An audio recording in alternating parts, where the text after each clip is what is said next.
ചർച്ചയിലേക്ക് കടക്കുകയാണ്. അതിഥികളായി നിർമ്മാതാവ് സജി നന്ദിയായിട്ടുണ്ട്. മുൻ പോലീസ് ഉദ്യോഗസ്ഥൻ ജോർജ് ജോസഫ് തത്സമയം ചേരുന്നുണ്ട്. ഒപ്പം തിരക്കഥാകൃത്ത് വിനു കിരിയത്ത്. ഈ 3 അതിഥികളാണുള്ളത്. ആദ്യം ശ്രീ ജോർജ് ജോസഫിലേക്ക്. ശ്രീ ജോർജ് ജോസഫ്, അല്പസമയം മുമ്പാണ് സുപ്രീം കോടതിയിൽ നിന്നും സുപ്രധാന നിലപാട് ഈ കേസുമായി ബന്ധപ്പെട്ട് ഉണ്ടാകുന്നത്. സംസ്ഥാന സർക്കാർ, അതായത് പ്രോസിക്യൂഷന് വേണ്ടി സ്റ്റേറ്റ് ആവശ്യപ്പെട്ട കാര്യം സുപ്രീം കോടതി തള്ളിയിരിക്കുന്നു. വിചാരണ നീട്ടണം, അതിന് സമയം വേണമെന്ന ആവശ്യമാണ് തള്ളിയിരിക്കുന്നത്. ഒരുപക്ഷെ ഈ കേസിൽ ഏറ്റവും കൂടുതൽ നിർണായകമാകുന്ന ഒരു കാര്യം എന്നൊക്കെ നമ്മൾ വ്യാഖ്യാനിച്ചതാണ് സുപ്രീം കോടതിയുടെയൊക്കെ നിലപാട്. അത് സുപ്രീം കോടതി പറഞ്ഞ സുപ്രധാന കാര്യം, ഈ കേസുമായി ബന്ധപ്പെട്ട് ഇതിൽ ഈ തീരുമാനമെടുക്കാൻ അധികാരപ്പെട്ടത്, നിയമപരമായ അധികാരം വിചാരണ ജഡ്ജിക്കാണ്. അപ്പോൾ ജഡ്ജിയാണ് ഈ കേസിൽ ഇനി കാര്യങ്ങൾ, ഇതിലൊരു തുടരന്വേഷണത്തിൻ്റെ സാധ്യതയുണ്ടോ എന്ന് തീരുമാനിക്കേണ്ടത്. എങ്ങനെയാണ് അങ്ങ് മനസ്സിലാക്കുന്നത്? അങ്ങനെ ഒരു പരുവപ്പെടുത്തലിലേക്ക് ഈ കേസ് മാറ്റാൻ കഴിയും പ്രോസിക്യൂഷന് എന്ന് അങ്ങ് വിശ്വസിക്കുന്നുണ്ടോ?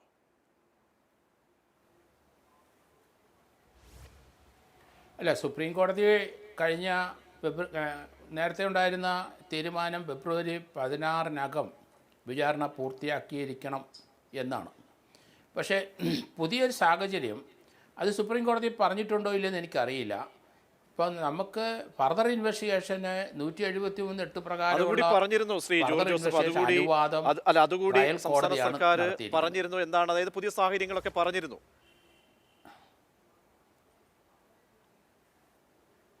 അല്ല, അപ്പം എങ്കിൽ തന്നെയും സുപ്രീം കോടതിയുടെ ഇപ്പോൾ ഒരു നിരീക്ഷണം, അത് ട്രയൽ കോടതിയാണ് എന്ന് തീർക്കാം എന്ന് നിശ്ചയിക്കുന്നത്. പക്ഷേ ട്രയൽ കോടതി തന്നെയാണ് 173(8) അനുസരിച്ച് ഫർദർ ഇൻവെസ്റ്റിഗേഷനും ഇപ്പം പോലീസിന് അത് അനുമതി കൊടുത്തിരിക്കുന്നത്. അപ്പോൾ അത് എന്ന് തീരും എന്ന് സുപ്രീം കോടതി ട്രയൽ കോടതി പോലീസ് ഉദ്യോഗസ്ഥരെടുത്ത് ചോദിക്കും, എത്ര സമയം വേണ്ടി വരും. കാരണം അത് ട്രയൽ കോടതിയുടെ ഒരു ഉത്തരവ് നിലനിൽക്കുന്നതുകൊണ്ട് അതിനപ്പുറത്തോട്ട് ഇനി ആ കോടതിക്ക് പോകാൻ ഒക്കില്ല. ഇനി സുപ്രീം കോടതി എന്തായാലും പന്തുരുട്ടി ട്രയൽ കോടതിയിലോട്ട് വിട്ടു. കാരണം അതിന് തീരുമാനം എന്ന് ഈ ട്രയൽ തീരും, അതിനകത്ത് എത്ര സാക്ഷികളെ വിസ്തരിക്കാൻ ഇനി അഡീഷണലായിട്ടുണ്ട്, ഇനി പുതിയ സാഹചര്യത്തിൽ അനുമതി കൊടുത്തുകൊണ്ട് അതിന് എത്ര സമയം വേണം എന്ന് തീർച്ചയായിട്ടും ട്രയൽ കോടതി പ്രോസിക്യൂഷനോട് ചോദിക്കും. അപ്പോൾ പ്രോസിക്യൂഷൻ അത് പറഞ്ഞു. അതിനുശേഷം ഫെബ്രുവരി 16 തീരുന്നില്ല എന്ന് കോടതിക്ക് തോന്നിയാൽ കോടതി തീർച്ചയായിട്ടും സുപ്രീം കോടതി പോകുന്നതാണ് ഉത്തമം. അല്ലാതെ ഇത് തീർക്കാൻ സാധിക്കില്ല. ഈ കോടതി തന്നെ അനുവദിച്ചിരിക്കുന്നത് 173(8) അനുസരിച്ച് ഫർദർ ഇൻവെസ്റ്റിഗേഷൻ അനുമതി കൊടുത്തു കഴിഞ്ഞു. ഇനി അപ്പോൾ അത് ഫെബ്രുവരി 16 എന്ന് പറഞ്ഞത് ഇതുവരെയുള്ള എൻക്വയറി ഓഫീസർ അല്ലെ ഇൻവെസ്റ്റിഗേറ്റിംഗ് ഓഫീസറെ കൂടെ ക്രോസ് ചെയ്ത് അതും കൂടെ തീർത്ത് ജഡ്ജ്മെൻറ്റ് തയ്യാറാക്കാനുള്ള സമയം കണക്കാക്കിയിട്ടാണ് ഫെബ്രുവരി 16 എന്നുള്ള സുപ്രീം കോടതി കൊടുത്തത്. അതിനുള്ളിൽ തീരുകയും ചെയ്തേനെ. പക്ഷേ ഇപ്പോഴത്തെ പുതിയ സാഹചര്യം, ഈ ട്രയൽ കോടതി തന്നെയാണ് ഫർദർ ഇൻവെസ്റ്റിഗേഷന് അനുമതി കൊടുത്തിരിക്കുന്നത്. അതുകൊണ്ട് തീർച്ചയായും ചെറിയ സാങ്കേതിക തടസ്സമുണ്ട്. ഞാൻ മടങ്ങിയെത്താം. ശ്രീ സജി നന്ദിയാട്ട്, ഇവിടെ ഇനി 20-നകം റിപ്പോർട്ട് ഒക്കെ തന്നെ കൊടുക്കണം, അല്ലെങ്കിൽ സജി നന്ദിയാട്ടിലും ചെറിയ സാങ്കേതിക പ്രശ്നമുണ്ട്, പരിഹരിച്ച ശേഷം മടങ്ങിയെത്താം. ശ്രീ വിനു കിരിയത്ത്, ഈ കേസിൽ ഒരുപാട് മാനങ്ങളുണ്ട്. ഈ കേസിൽ ഇപ്പോൾ ദിലീപിനെ ഇപ്പോൾ ചോദ്യം ചെയ്തുകൊണ്ടിരിക്കുന്നത് വധഗൂഢാലോചനയെ ബന്ധപ്പെട്ടാണ്. ആ കേസിൽ സുപ്രധാന തെളിവുകൾ, അല്ലെങ്കിൽ അന്വേഷണ സംഘം പിടിവള്ളിയായി പറയുന്നത് ഈ ബാലചന്ദ്രകുമാറിൻ്റെ വെളിപ്പെടുത്തൽ തന്നെയാണ്. ഈ വെളിപ്പെടുത്തൽ പക്ഷേ ഈ 33 മണിക്കൂറിലെ ചോദ്യം ചെയ്യൽ, അത് 15 മണിക്കൂറൊക്കെ പകുതിയോളം പിന്നിട്ട് കഴിയുമ്പോഴും അന്വേഷണ സംഘത്തിനൊരു കൃത്യമായ ഒരു കാൽക്കുലേഷനിൽ എത്താൻ കഴിയുന്നില്ല. നമുക്ക് അവിടെ നിന്നുള്ള പൂർണ്ണ വിവരങ്ങൾ ലഭ്യമല്ലെങ്കിൽ കൂടിയും ഇതൊരു കസ്റ്റോഡിയൽ ഇൻട്രോഗേഷൻ അല്ലാത്തത് കൊണ്ട് ഈ അന്വേഷണ ഏജൻസി ചില പരിമിതികൾ നേരിടുന്നുണ്ട്. അതുകൊണ്ട് ചില ശാസ്ത്രീയ തെളിവുകൾക്കൊപ്പം തന്നെ അതിൻ്റെ ഫോറൻസിക് തെളിവുകളൊക്കെ തന്നെ ഇനി വരേണ്ടതുണ്ട്. അങ്ങനെയൊക്കെ നോക്കുമ്പോൾ ഈ ബാലചന്ദ്രകുമാറിൻ്റെ വെളിപ്പെടുത്തൽ എന്നത് എത്രത്തോളം ഈ കേസിൽ മുന്നോട്ട് കൊണ്ടുപോകാൻ കഴിയും? ഈ വിചാരണ അടക്കം ഈ കേസുമായി ബന്ധപ്പെട്ട് ഒരുപാട് കാര്യങ്ങൾ, 26ഓളം കേസ് ഘടകങ്ങൾ അതുമായി ബന്ധപ്പെട്ടൊക്കെ ചോദ്യം ഉന്നയിക്കുന്നുണ്ട്. ഇതൊക്കെ ഈ ട്രയൽ കോർട്ട് ഇതിന് അനുമതി നൽകിയെങ്കിൽ കൂടിയും ഇതിൻ്റെ സമയക്രമം നിശ്ചയിക്കേണ്ടത് ട്രയൽ കോടതി തന്നെയെന്ന് സുപ്രീം കോടതി പറഞ്ഞ സാഹചര്യത്തിൽ വലിയ വെല്ലുവിളി ഈ കേസിൽ അന്വേഷണ സംഘം നേരിടുന്നുണ്ടോ ശ്രീ വിനു കിരിയത്ത? തീർച്ചയായിട്ടും. ഇപ്പോൾ ഇന്ന് ഉച്ചവരെയും നമ്മളെല്ലാം പ്രതീക്ഷിച്ചിരുന്നത് ഇപ്പോഴത്തെ നമ്മുടെ സംസ്ഥാന ഗവൺമെൻറ്റിൻ്റെ അപ്പീലിന് സുപ്രീം കോടതി തീർച്ചയായിട്ടും ഫെബ്രുവരി 16 എന്നുള്ളത് കുറച്ചുകൂടെ നീട്ടിക്കൊടുക്കും എന്നൊരു പ്രതീക്ഷയിലുണ്ടായിരുന്നു. പക്ഷേ എസ് എൻ സ്വാമിയേട്ടൻ്റെ ചില തിരക്കഥകളിൽ ക്ലൈമാക്സ് എത്തുമ്പോഴത്തേക്കും ഒരു ട്വിസ്റ്റ് വരും. അതുപോലെ ആയിപ്പോയി. കാരണം ഈ കേരള പോലീസ് ഏറ്റവും സ്ട്രോങ് ആയിട്ട് അവർക്ക് എവിഡൻസ് കിട്ടി എന്ന് പറയുന്ന ഈ ഒരു കാലഘട്ടത്തിൽ ബാലചന്ദ്രകുമാർ വന്നതിന് ശേഷം ഒരുപാട് നല്ല എവിഡൻസുകൾ കിട്ടി, ദിലീപ് കുടുങ്ങുമെന്നൊക്കെ അവർ പറഞ്ഞുകൊണ്ടിരിക്കുന്ന സിറ്റുവേഷനിൽ ഈ ഫെബ്രുവരി 16 എന്നുള്ളത് വീണ്ടും നീട്ടിയില്ലെങ്കിൽ അതൊരു ചുരുങ്ങിയ സമയം കൊണ്ട് എത്രത്തോളം കേരള പോലീസിന് ഇത് മുന്നോട്ട് കൊണ്ടുപോകാൻ പറ്റും എന്നുള്ളത് വലിയൊരു പ്രശ്നം തന്നെയാണ് ശ്രീ ജോർജ് ജോസഫ് അദ്ദേഹം പറഞ്ഞതുപോലെ. പക്ഷേ ഇതിനകത്ത് ഒരു കാര്യമുണ്ട്, എന്തായാലും സുപ്രീം കോടതിയായാലും അവർ സത്യം തെളിയിക്കണമെന്ന് ഉറപ്പായിട്ട് അവർക്കും ഉള്ളത് കൊണ്ട് ഇനി ഇവിടുന്ന് അപ്പീൽ പോവുകയാണെങ്കിൽ തീർച്ചയായിട്ടും ഇവിടെ ഇപ്പോൾ കിട്ടിയ എവിഡൻസുകൾ ഒരു പക്ഷേ അത് പ്രോസിക്യൂഷന് ഗുണം ചെയ്യുമെങ്കിൽ കോടതി അത് നീട്ടിക്കൊടുക്കാൻ സാധ്യതയുണ്ട്. പിന്നെ ബാലചന്ദ്രകുമാർ വന്ന് പറഞ്ഞതിന് ശേഷവും ഒറ്റയടിക്കെല്ലാം പറയുന്നില്ല, ഓരോ ദിവസവും പുതിയ പുതിയ കാര്യങ്ങൾ പറയുന്നു. ഒരു മിച്ചക്കൊക്കെ പറഞ്ഞ സമയം ഒരുപാട് ലാഭിക്കാൻ പറ്റും, പുതിയ വരുന്നു. ഇന്നിപ്പം ദിലീപിൻ്റെ ജോലിക്കാരനെ ചോദ്യം ചെയ്തു, ഡ്രൈവറെ ചോദ്യം ചെയ്തു. തീർച്ചയായിട്ടും ഈ ചോദ്യം ചെയ്യലിൽ തന്നെയും പ്രോസിക്യൂഷന് പുതിയ ആൻസറുകൾ കിട്ടും എന്നുള്ളതിൽ യാതൊരു സംശയവും വേണ്ട. ഇന്നലെ 2-3 പേരുടെ മൊബൈൽ എടുത്തുകൊണ്ട് പോയിട്ടുണ്ട്. അതിൽ നിന്നാണല്ലോ ഇപ്പോൾ പൈസ ബാങ്ക് ട്രാൻസാക്ഷൻ നടന്നതിൻ്റെ എവിഡൻസുകളെല്ലാം കിട്ടിയിരിക്കുന്നു. അതെല്ലാം ഇനി തെളിയിക്കണമെങ്കിൽ ഈ ചുരുങ്ങിയ സമയം വളരെ ദയനീയമാണ്. അതുകൊണ്ട് എനിക്ക് തോന്നുന്നു അപ്പീൽ പോകുമ്പോൾ ചിലപ്പം സുപ്രീം കോടതി കുറച്ചുകൂടെ ദിവസങ്ങൾ നീട്ടിക്കൊടുക്കണം. കാരണം നമുക്കിവിടെ ആവശ്യം നീതിയാണ്. അത് തീർപ്പായി കഴിഞ്ഞു. ശ്രീ വിനു കിരീത്ത്, ഞാൻ മടങ്ങിയെത്താം. ശ്രീ ജോർജ് ജോസഫ്, ഈ സാധാരണഗതിയിൽ കസ്റ്റോഡിയൽ ഇൻട്രോഗേഷൻ അപ്പുറത്തേക്ക് ഇൻട്രോഗേഷൻ അല്ല, അത് ഇനിയിപ്പം മറ്റന്നാൾ ഇതിൻ്റെ മുദ്രവെച്ച കവറിൽ ഇതിൻ്റെ വിശദാംശങ്ങൾ കൊടുക്കുമ്പോഴും കഴിഞ്ഞ ദിവസം അന്വേഷണത്തിന് മേൽനോട്ടം വഹിക്കുന്ന ADGP S. ശ്രീജിത്ത് പറഞ്ഞൊരു കാര്യമുണ്ട്, ഇതിലൊരു സഹകരണമുണ്ടായാലും നിസ്സഹകരണമുണ്ടായാലും അത് ഈ കേസിൽ ഏറെ നിർണായകമാകുമെന്ന്. കാരണം ഈ ശബ്ദശകലങ്ങൾ അത് നിർണായക തെളിവായി അല്ലെങ്കിൽ ബാലചന്ദ്രകുമാറിൻ്റെ കയ്യിൽ നിന്നും വീണ് കിട്ടിയ കാര്യങ്ങൾ അതിലിപ്പോഴും അത് നിഷേധിക്കുന്നില്ല. ഈ കസ്റ്റഡിയിൽ ഇപ്പോൾ കസ്റ്റഡിയിലല്ല, ഇപ്പോൾ ചോദ്യം ചെയ്യുമ്പോഴും പ്രതികൾ നിഷേധിക്കുന്നില്ല എന്ന് പറയുന്നുണ്ട്. അതൊക്കെ ഈ കേസിൽ എത്രത്തോളം വാലിഡായി മാറും? സാധാരണഗതിയിൽ ഇങ്ങനെയൊക്കെ ഉള്ള സാഹചര്യങ്ങളിൽ അനുവർത്തിക്കുന്ന അന്വേഷണ ഉദ്യോഗസ്ഥരുടെ ചില കുബുദ്ധി എന്ന് പറയുന്നത് ഈ വീണ് കിട്ടാൻ ചൂഴ്ന്നെടുക്കാൻ തക്ക രീതിയിലുള്ള ഇടപെടൽ, അതൊക്കെ ഇത്തരം സാഹചര്യത്തിൽ സാധ്യമാണോ? എത്രത്തോളം പ്രതീക്ഷ ഒരു പക്ഷേ ഈ ചോദ്യം ചെയ്യലിൽ പ്രോസിക്യൂഷനുണ്ട്, അന്വേഷണ ഏജൻസിക്കുണ്ട്? ശ്രീ ജോർജ് ജോസഫ്. അത് പോലീസ് ഉത്സാഹിച്ചാൽ ഇത് ടൈം ബൗണ്ട് അനുസരിച്ച് തീർക്കാൻ സാധിക്കും. കാരണം ഈ 2 കേസും 2ആണ്. ഇപ്പം ഈ ഗൂഢാലോചന കേസ് അത് ഇനി 5-6 മാസം ഇഷ്ടം പോലെ സമയമുണ്ട്, അത് ഇതുകൂടെ കൂട്ടിക്കഴിക്കേണ്ട ആവശ്യമില്ല. അതേസമയത്ത് 171 അനുസരിച്ച് ബൈജു പൗലോസ് അന്വേഷിക്കുന്ന നടിയെ പീഡിപ്പിച്ച കേസിനകത്താണ് നമുക്ക് അന്വേഷണം പെട്ടെന്ന് തീർക്കേണ്ടത്. അക്കാര്യത്തിലാണ് സുപ്രീം കോടതി പറഞ്ഞത്. അല്ലാതെ ഇപ്പോൾ എടുത്ത കേസുമായിട്ട് അതിന് യാതൊരു ബന്ധവുമില്ല, രണ്ടും 2 കേസാണ്. നമ്മൾ മാറ്റിവെച്ചുകൊണ്ടാണ് ചോദിക്കുന്നത്. കാരണം അത് നിയമപരമായ നടപടി, അതാണ് സുപ്രീം. പക്ഷേ ഇപ്പോൾ എടുത്തിരിക്കുന്ന രണ്ടാമത്തെ ഈ കേസ്, അതാണല്ലോ നമ്മൾ ചോദ്യം ചെയ്യൽ പോലും തുടരുന്നത്. ആ കേസുമായി ബന്ധപ്പെട്ടാണ് ചോദിച്ചത്. അതാ ഞാൻ പറഞ്ഞ ആ കേസ് നമുക്ക് ഇഷ്ടം പോലെ സമയമുണ്ട്. സുപ്രീം കോടതിയിലെ ഇപ്പോഴത്തെ വിചാരണ കോടതിയിലെ കാര്യം മാത്രത്തെ ഒരു തീരുമാനമേ ഉള്ളൂ. രണ്ടാമത്തെ കേസുമായിട്ട് സുപ്രീം കോടതിയിൽ ഒരു കാര്യവുമില്ല, അവിടെ ഒന്നും പോയിട്ടുമില്ല, അത് കേരള ഹൈക്കോടതിന് മുമ്പിൽ കിടക്കുകയാണത്. അപ്പോൾ രണ്ടാമത്തെ കേസിന് അത് ഇഷ്ടം പോലെ സമയമുണ്ടെന്നാണ് ഞാൻ പറഞ്ഞു വെക്കുന്നത്. കാരണം അതിനകത്തുള്ള എവിഡൻസ് വന്നതൊക്കെ മറ്റേ കേസുമായിട്ട് ബന്ധപ്പെട്ടതാകാൻ സാധ്യത വളരെ കുറവായിരിക്കാം. കാരണം അത് അന്വേഷിക്കുന്ന ബൈജു പൗലോസാണ്. ആ എവിഡൻസ് ബൈജു പൗലോസ് എടുക്കണം. അല്ലാതെ ഇപ്പോഴത്തെ ടീം എടുത്ത് അതിനകത്ത് ഇൻകോപ്പറേറ്റ് ചെയ്യുക, അവരെ ബൈജു പൗലോസിനെ സഹായിക്കാം ഇവർക്ക്. അത് അന്വേഷണ ഉദ്യോഗസ്ഥൻ ബൈജു പൗലോസാണ്. അപ്പോൾ അതുകൊണ്ട് ഇവിടെ കിട്ടുന്ന വിവരങ്ങൾ അദ്ദേഹത്തിന് നിയമപരമായിട്ട് അദ്ദേഹത്തിൻ്റെ കേസിന് ചേർന്നതാണെങ്കിൽ അങ്ങോട്ട് ചേർക്കാം. അതുകൊണ്ട് ബൈജു പൗലോസ് വളരെ ക്വിക്കായിട്ട് ഈ കേസിൻ്റെ അന്വേഷിക്കണം. കാരണം ഇതുമായിട്ട് ബന്ധപ്പെട്ട് അല്ല ആ കേസ് നിലനിൽക്കുന്നത്. ആ കേസിൻ്റെ അകത്തുള്ള കാര്യങ്ങൾ അതിനകത്ത് ഇനി കാരണം അതിനകത്ത് സാധിക്കുമെന്ന് എനിക്ക് തോന്നുന്നത്. കാരണം ഇവിടെ ഫർദർ ഇൻവെസ്റ്റിഗേഷന് ഈ ലോവർ കോടതി ആദ്യത്തെ കേസിന് സമയം കൊടുത്തു കഴിഞ്ഞു. അപ്പോൾ അതുകൊണ്ട് അതിനി 1 മാസമോ 2 മാസമോ നീട്ടേണ്ട ആവശ്യം ഉണ്ടെന്ന് കോടതിക്ക് അറിയാം. അങ്ങനെ ഇതിനകത്ത് ഇമ്പോർട്ടൻ്റായി ഞാൻ കാണുന്നത് ഇപ്പോഴത്തെ ഈ ഗൂഢാലോചന കേസിനകത്ത് ആദ്യത്തെ കേസുമായിട്ട് ബന്ധപ്പെട്ട എന്തെങ്കിലും ഉണ്ടെങ്കിൽ അത് അങ്ങോട്ട് ചേർക്കാം. അതേസമയത്ത് ഷെരീഫ് എന്ന ഒരാൾ പറഞ്ഞ, അതാണ് ഞാൻ കൂടുതൽ ഇമ്പോർട്ടൻസ് കൊടുക്കുന്നത്. ഷെരീഫ് എന്ന് പറഞ്ഞ ഒരാൾ 4 ദൃശ്യങ്ങൾ 4 ഓഡിയോ വീഡിയോ UK 4 പേരുടെ കയ്യിൽ കണ്ടു എന്ന് പറഞ്ഞിട്ടുണ്ട്. അപ്പോൾ അത് ഇവിടുന്ന് ഒരു അന്വേഷണ ഉദ്യോഗസ്ഥൻ അങ്ങോട്ട് പോയി അവരെ നേരിട്ട് കണ്ട് എങ്ങനെയാണ് കിട്ടിയെന്ന് ആ ഡീറ്റെയിൽസ് ആയിട്ട് കൊണ്ടുവരാൻ കൂടി വന്ന ഒരാഴ്ച 2 ആഴ്ചത്തെ ആവശ്യമുള്ളൂ. അപ്പോൾ സമയമുണ്ടെന്ന് ഞാൻ പറയുന്നത് കാരണം എന്തായാലും ഈ കേസ് മുന്നോട്ട് കൊണ്ടുപോകാനായിട്ട് അധികാരം താഴത്തെ കോടതിയിലെ ട്രയൽ കോടതിയാണ്. അപ്പം ട്രയൽ കോടതി സ്വാഭാവികമായിട്ട് സുപ്രീം കോടതി പോയേ പറ്റുള്ളൂ. കാരണം ട്രയൽ കോടതി തന്നെയാണ് ഫർദർ ഇൻവെസ്റ്റിഗേഷൻ അവസരം കൊടുത്തിരിക്കുന്നത്. അത് ഫെബ്രുവരി 16-നകം തീർക്കാൻ പറ്റില്ലെന്ന് പറഞ്ഞാൽ ഒരു സ്റ്റെയിൽമേറ്റ് ആയിട്ട് ഇതവിടെ കിടക്കും. അങ്ങനെയാണ് വരാൻ പോകുന്നത്. കാരണം അന്വേഷണം തീർക്കാനും പറ്റുന്നില്ല. ഫർദർ ഇൻവെസ്റ്റിഗേഷൻ കോടതി അനുമതിയും കൊടുത്തു, സുപ്രീം കോടതി ഒരു ഡെഡ് ലൈനും കൊടുത്തെന്ന് പറഞ്ഞാൽ ഇതെങ്ങനെ തീർക്കും എന്നുള്ള കാര്യം വളരെ ബുദ്ധിമുട്ടാണ്. അതുകൊണ്ട് ട്രയൽ കോടതി തന്നെ ഇതിന് സുപ്രീം കോടതിയിൽ അപ്രോച്ച് ചെയ്തേ പറ്റുള്ളൂ എന്നാണ് ഞാൻ കരുതുന്നത്. കാരണം അത് ട്രയൽ കോടതിയുടെ കടമയാണ്. ട്രയൽ കോടതിയാണ് ഫർദർ ഇൻവെസ്റ്റിഗേഷൻ കൊടുത്തിരിക്കുന്നത്. ഈ സാഹചര്യത്തിൽ ട്രയൽ കോടതി തീർച്ചയായിട്ടും സുപ്രീം കോടതി പോകും എന്ന് തന്നെയാണ് ഞാൻ കരുതുന്നത്. സജി നന്ദിയാട്ട് അദ്ദേഹം ടെലിഫോൺ ലൈനിലുണ്ട്. ശ്രീ സജി നന്ദിയാട്ട്, വധഗൂഢാലോചന കേസുമായി ബന്ധപ്പെട്ട് അറസ്റ്റ് രേഖപ്പെടുത്തി കസ്റ്റഡിയിൽ ചോദ്യം ചെയ്യണമെന്ന ആവശ്യം ഹൈക്കോടതി തള്ളി. ഒപ്പം വിചാരണയുമായി ബന്ധപ്പെട്ട് ഇപ്പോൾ സുപ്രീം കോടതിയിൽ സർക്കാർ മുന്നോട്ട് വെച്ച ആവശ്യം തള്ളി. അത് വിചാരണ കോടതിയിലേക്ക് ആ നിലപാട് അറിയിക്കാൻ സുപ്രീം കോടതി അറിയിപ്പ് വരുന്നു. അതേസമയം ദിലീപ് ചോദ്യമുനയിൽ തന്നെയാണ്.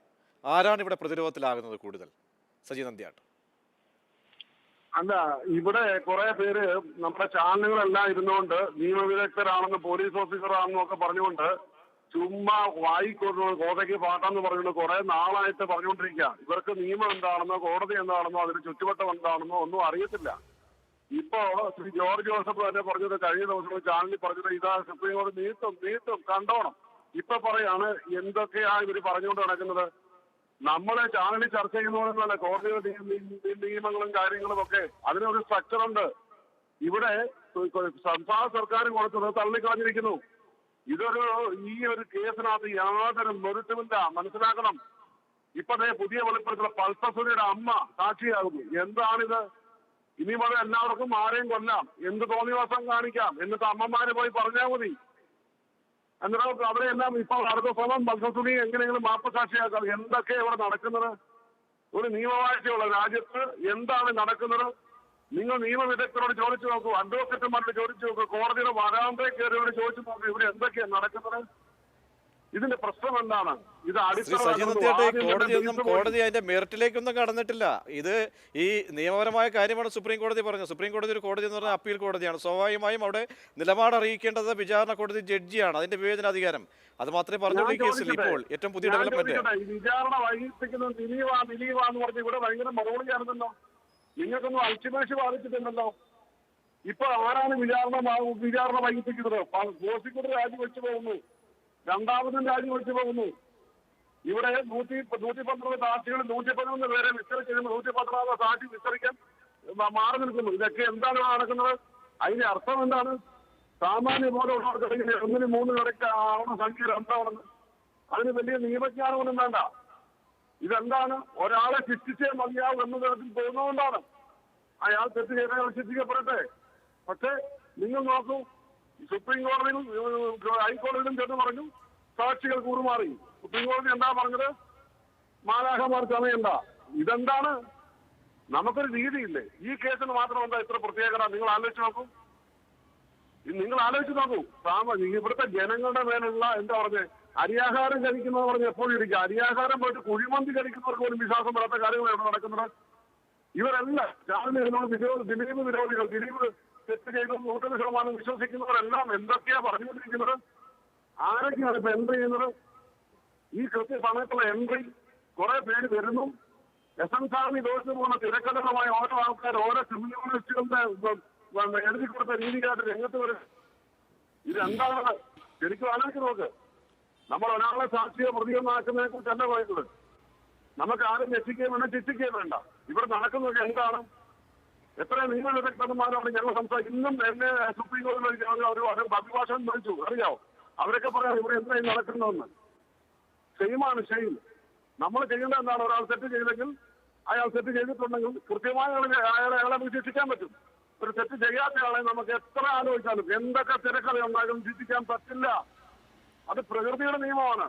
അത് അങ്ങനെ ഈശ്വരന്റെ ഒരു നിയമമാണ്. പൂർണ്ണതയിലേക്കും നമ്മൾ എത്താറായിട്ടില്ല ശ്രീ സജി നന്ദിയാട്ട്. അതിന്റെ അന്വേഷണമൊക്കെ നടന്നുകൊണ്ടിരിക്കുകയാണ്. ഞാൻ മടങ്ങിയെത്താം. ശ്രീ ജോർജ് ജോസഫ്, അതായത് ശ്രീ സജി നന്ദിയാട്ട് പറഞ്ഞ കാര്യങ്ങൾ താങ്കൾ കേട്ട് കാണും. കാരണം ഈ കോടതിയിൽ നിന്നൊക്കെ ഉണ്ടാകുന്ന സുപ്രീം കോടതിയിലെ ഈ കാര്യങ്ങൾ പോലും നിലപാടുകൾ പോലും ഒരു മെറിറ്റിലേക്ക് പോലും ചിന്തിച്ചുകൊണ്ടുള്ള അഭിപ്രായ പ്രകടനങ്ങളായി അതിനെ കാണേണ്ടതുണ്ടോ? കെട്ടിച്ചമച്ച കേസ്, ചിലർക്കൊക്കെ ദിലീപിനെ ശിക്ഷിച്ചേ മതിയാകൂ എന്ന് കച്ച കെട്ടി ഇറങ്ങിയുന്ന ആളുകൾ, അങ്ങനെയൊക്കെയാണ് അദ്ദേഹം ആരോപണം ഉന്നയിക്കുന്നത്. അദ്ദേഹം ബെല്ലും ബ്രേക്ക് ചെയ്യാതെ പല കാര്യങ്ങളും ഇങ്ങനെ പറഞ്ഞുകൊണ്ടിരിക്കും. ഏതായാലും ആ സിനിമാ നടിയെ പീഡിപ്പിച്ചില്ല എന്ന് പറഞ്ഞില്ല, അത് ഉടനെ പറയുമെന്ന് എനിക്ക് തോന്നണേ. അവിടെ വരെ എത്തിയിട്ടുണ്ട് കാര്യം. ഏതായാലും ആ ഒരു സത്യം ഇവിടെ നിലനിൽക്കുകയാണ്. അല്ല, അത് ഞാൻ പറഞ്ഞു കേൾക്ക്, നിങ്ങൾ പറഞ്ഞതിന് സമാനം പറയല്ലേ. ഏതായാലും അതിനെ പീഡിപ്പിച്ചില്ല എന്നുകൂടെ ഒരു തീരുമാനം അമ്മയും നിങ്ങളും എല്ലാം കൂടെ അങ്ങ് എടുത്താൽ പ്രശ്നം തീർന്നു. നമുക്ക് അത് വിട്ടുകളയാം. ഏതായാലും അങ്ങനെയൊന്നും കീഴടങ്ങത്തില്ല ഈ രാജ്യത്ത്. അതുകൊണ്ട് ഈ സിനിമാ നടൻ്റെ ആ ഭീഷണിയൊന്നും കേരളത്തിൽ ചിലവാകില്ല എന്ന് ഞാൻ പറഞ്ഞേക്കാം. അത് നടക്കാൻ പോകുന്ന കാര്യങ്ങളൊന്നുമല്ല. കാരണം ഇതിനകത്ത് പൾസർ സുനി എന്ന വ്യക്തി ഏതായാലും പീഡനം നടത്തി എന്നുള്ള കാര്യം അയാളും അയാളെ കൂടെ നിൽക്കുന്നവരും എല്ലാം അംഗീകരിച്ചിരിക്കുന്ന കാര്യങ്ങളാണ്. പിന്നെ അത് ആർക്ക് വേണ്ടി നടത്തി എന്നുള്ള ഒരൊറ്റ കാര്യമുള്ളൂ ഇവിടെ. അപ്പോൾ അതിലേക്കാണ് വരുന്നത് കോടതികൾ. അപ്പോൾ അതിലേക്ക് വരാൻ പണത്തിൻ്റെ ഹുങ്കുണ്ടെങ്കിൽ ഇതുപോലെയുള്ള പ്രശ്നങ്ങളൊക്കെ ഉണ്ടാവും. അതൊക്കെ വന്നോട്ടെ. ഇപ്പം ഇതിനകത്ത് ഇപ്പം ഈ ലോവർ കോടതിയിലെ 171 അനുസരിച്ച് ഫർദർ ഇൻവെസ്റ്റിഗേഷൻ അവകാശവും കൊടുത്തിട്ടുണ്ട്. അതൊക്കെ ഈ രാജ്യത്തെ നിയമങ്ങളാണ്. അല്ലാതെ സജി നന്ദിയാട്ട് വരുന്നവർ ഈ രാജ്യത്തെ നിയമം ഇല്ലെന്ന് സുപ്രീം കോടതി ഉള്ള ഒരാൾ വിളിച്ചു പറഞ്ഞെന്ന് വിചാരിച്ചാൽ അത് ഈ രാജ്യത്തെ നിയമങ്ങളല്ല. അതുകൊണ്ട് ആ രീതിയിലൊന്നും സംസാരിക്കേണ്ട, ആ രീതിയിൽ സംസാരിക്കുകയും വേണ്ട. കാരണം ഇവിടെ ഒരു പെൺകുട്ടിയെ പീഡിപ്പിച്ചിട്ടുണ്ട്. അതെന്തായാലും ഇല്ല എന്ന് കൂടെ പറഞ്ഞപ്പോൾ തുടങ്ങും. അങ്ങനെയൊന്നും കാര്യങ്ങൾ നീക്കാൻ പറ്റില്ല. അങ്ങനെയല്ല. അങ്ങനെ ആയിട്ടുണ്ട്. സജി നന്ദിയാട്ടിന്റെ സംസാരം വന്നിട്ടുണ്ട്.